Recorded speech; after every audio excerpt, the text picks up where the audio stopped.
日泣いてた。優勝するもんだと思って見てるから、最初チャーターって聞いてたんですけど、目も合わさないですよ、歌と。日本の国旗持ってる人が半分以上ぐらい。ここもまあ4試合やるんですけど、東京と同様覚えて気がします。全部覚えてますよ。初戦背負い投げと袖釣りで一本勝ちして、準々決勝は鼻血超出て、まあでもそこから大内刈りで投げて準々決勝勝って、準決勝はゴールデンスコアね、袖釣りの大外刈りでもうすぐ十何秒かな、ゴールデンスコアで勝って、決勝戦は足技いって、まあ相手回って技あり取って、袖釣りで技あり取って一本勝ちですね。めっちゃ覚えてる。初戦歌さんが直前負けて、視聴者としては兄の意地かなんかで1分で勝負がついてる、もうあとめちゃくちゃ豪快な投げをしたっていう印象なんですけど、いや別にそんな歌のことがどうのこうのはなくて、それを僕らが勝手に物語を作っちゃったそうそうそう全然みんな多分そう思うけど、全然自分のことを考えてやってたから。ちなみに準々決勝も先ほど言われたタジキスタンの選手と鼻血2度鼻血出たと思うんですけど、2度の鼻血って言ったら相当やばいねと思った。リードしてるからこそ鼻血で負けたら情けなと思って、やばいと思って、ドクターの人にもこれで負けたらもうシャレならないですみたいな言ってて、裏でドクターの人に。でもその時に投げに行こうかな、投げて勝とうかなみたいな思いはあったんで、あの時はもう投げて勝つことしか考えてなかったな。鼻血出て鼻血出てドクターの方処置してもらうわけだから、処置の方法としてなんか詰める以外どういうことを？詰める以外はもう鼻にテーピング巻くか、このぐるぐる巻き、血を流れないように。そうもう息できひんぐらい。でもそれはやめようって言って鼻にパンパン詰め物をそれぐらいして試合に戻ったんで。ちなみに投げた相手の腕かな、折れたのかな、脱臼。折れて脱臼してとんでもなかったですね。詳しくはなんかなかったんですけど、試合映像を見る限り結構おってなってたので、でもあれやばかったですね。でも多分投げた直後に多分ひふみさんも気にされたような総理のなんか映像を見て、いやすごかったから、大丈夫かなと思って心配はしたんですけど、あんまりこう選手が選手を触るのって NG なんで。そうですね、なんか結構審判の方があ、そうです、あかんあかんみたいな、心配するひふみさんをこう距離離して自分の方に、ドクターしか触ったらダメなんで。そういう時って勝ったけどなんかその心配でちょっともやってする。いやそんなにはしてないですね。まあやっぱりとりあえず僕も鼻血があったから、とりあえずは乗り越えたなみたいな感じです。ここ結構山っていう、一番山じゃないですかね。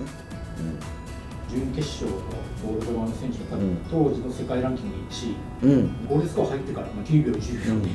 で勝つんですけど、対戦内容としてはかなり結構ね当たってるんですよ。試合したこともあって自信はすごいあったから。でもやっぱりオリンピックに向けてすごい仕上げてるなみたいなありましたね。いつもより強かったなみたいな。相手的にはここが山でした。僕的にはやっぱ準々決勝が山かな。その選手も僕結構2回試合してて、1回は結構こう世界選手権2022年かなの世界選手権で結構バチバチのゴールデンスコアまで行ってすごい試合してたから、準々決勝が山や僕の中では結構大切な試合で、準決勝はまあいつも通りすれば負けないだろうみたいな部分はありました。決勝はブラジルの選手とね、まあ、合わせ1本で、ここはまあ2分36秒なんで、比較的まあ早めという言い方があるかわかんないですけど、早め。でもあの試合だけは自分の全てが詰まってるなっていう。足技すごい練習してきて出たし、足技を止めるのが大事なんですよ。追い切らないみたいな、まあめっちゃマニアックなんですけど、追い切らないみたいなのが投げたの技ありだったし、まあ袖釣りはもういつも通りですよね。足技があったから袖釣りで最後決めれたしみたいな。だからここ3年の全てが詰まったのはやっぱりあの決勝戦かなとは僕自身はすごい思います。そうやって聞くと世界ってもう一回見ようと思いますね。ちなみに優勝した瞬間もかなりこうクールな印象を受けたんですけど、めっちゃニヤニヤしてたくないかな。でもクールに見せようと思いすぎてニヤニヤしてるみたいな。その後多分観客の方なのかご家族の方には多分こういうポーズを多分されてたと思うんですけど、そんな可愛い感じでしてました僕。やってるのを見かけたんです一応2連覇の2ね。あ、そういう意味だったんですね。そうですよ。こうもしてたよね。でもこうしてた。でも、まあ、2連覇で3連覇したら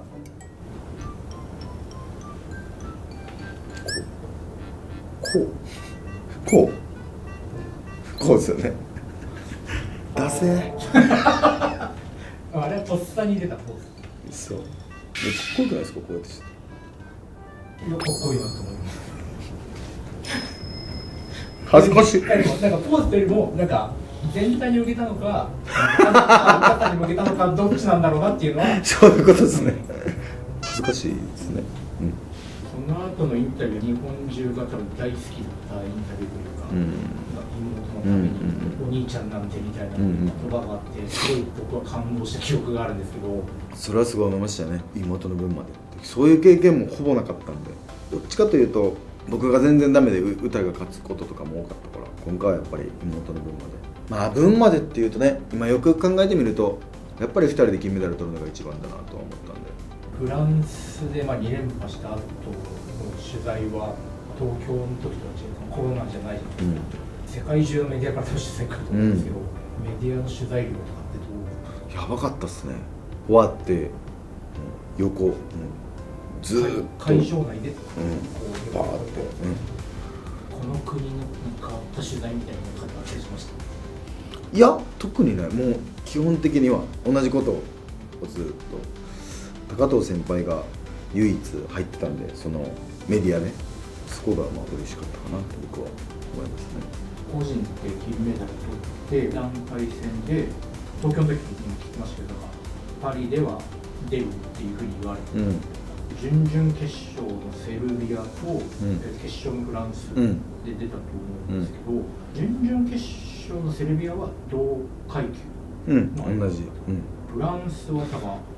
あれね、銀メダリストですもんね。の多分73キロ級の方だと、1個階級上で多分10キロぐらい重かったかな、分かんないですけど、勝てるなとは思ってたんですけどね。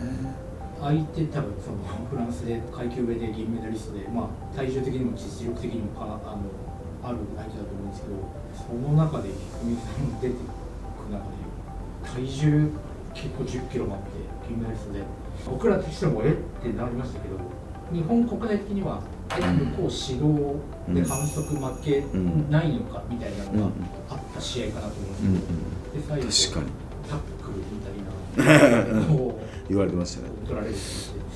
まあやっぱ一階級上の相手と試合するのってこんなにもしんどいなっていうのはすごい思ったし、一階級上の相手と練習すること結構多いんですけど、試合って割とマジで初めてだったかな。投げたなと思っても決まらないし、技が。手応えとしては全然勝てそうだなとは思ったんですけど、勝てそうだなって思うのがダメなんですよね。勝負の世界って勝てそうだなとか思ったらダメな世界なんで、ちょっと甘かったかな。ちなみに見てる僕らもですし、多分当時実況とか解説も指導台とかみたいなのが結構あったと思うんですけど、戦ってる最中的には。いやまあ思ってたけど、やっぱりこうフランスで開催されててアウェイで試合するっていうのを全然考えられてなかったなっていうのはすごい思いますね。これもゴールデンスコアで9分ぐらい、9分手前ぐらいで、やられましたね。ような結果すくい投げになって肩車かな。肩車肩車ですね。あれは受けた瞬間っていうのはやべっと思ったら投げられてたって感じかな。悔しいですね。まあいい意味でオリンピック最高だったし、超悔しい気持ちも味わったオリンピックやから、自分の中では結構さらに強くなれるなってすごい思ったですね、パリオリンピックは。一個どうしても聞きたいことがあるんですけど、最後ルーレットがあったじゃないですか、あの時ってどういう心境でした？いやーきちえと思いながら、腕パンパンやしみたいな、うわ手上がらんしって思いながらも、自分に回ってきたら1分で勝負決めよう、投げに行こうって思ってた。やってやろうって。結果としては多分ね、90キロ超級達るね、同部屋の斉藤選手が同部屋ね、決まったそのなんか後押しみたいな時に、なんか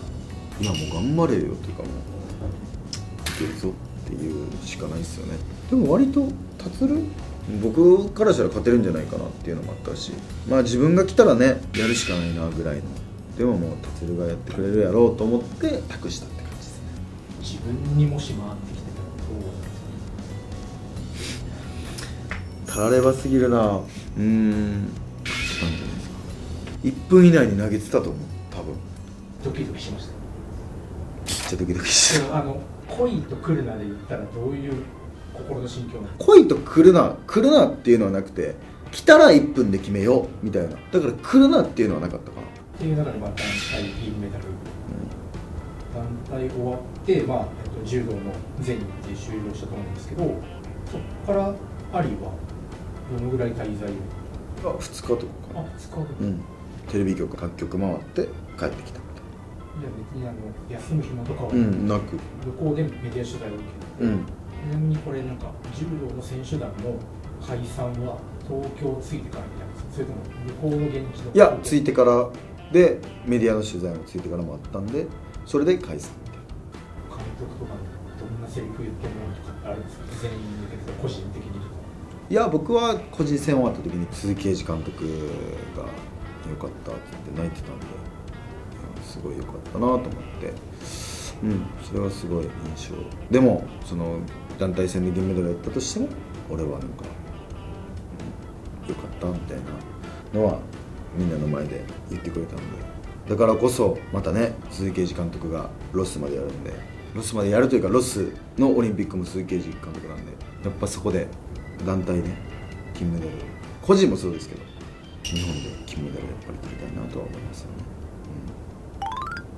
だからパリを僕自身で一言というか言葉でまとめると、最高のオリンピックだったし、最高に悔しい気持ちを味わったオリンピックがパリオリンピックかなっていう、今後のそのロスのオリンピックにつながるのがパリオリンピックなのかな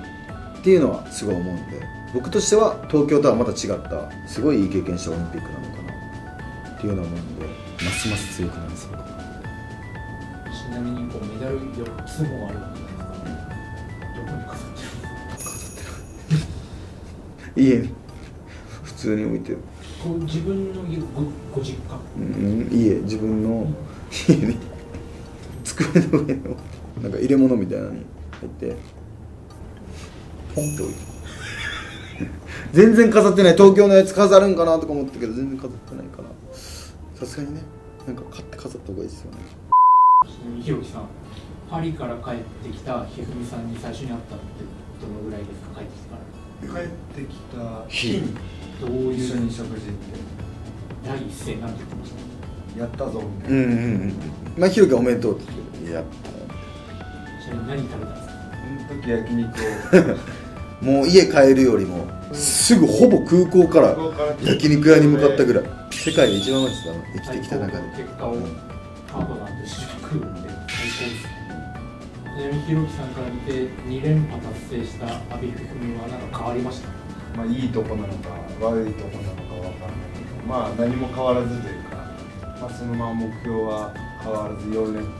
を目指すっていうままで、変わりはあんまり感じられないかな。ありがとうございます。じゃあ次4連覇目指して。そうですね、まずは3連覇目指してロスのオリンピック出場をするところから始まると思うんで、東京パリを経てやっぱりこういろんな経験をしたことによってまた多分3連覇の道ってあると思うんで、皆さんこれからもぜひ阿部一二三を応援してくれたら嬉しいなと思います。ありがとうございました。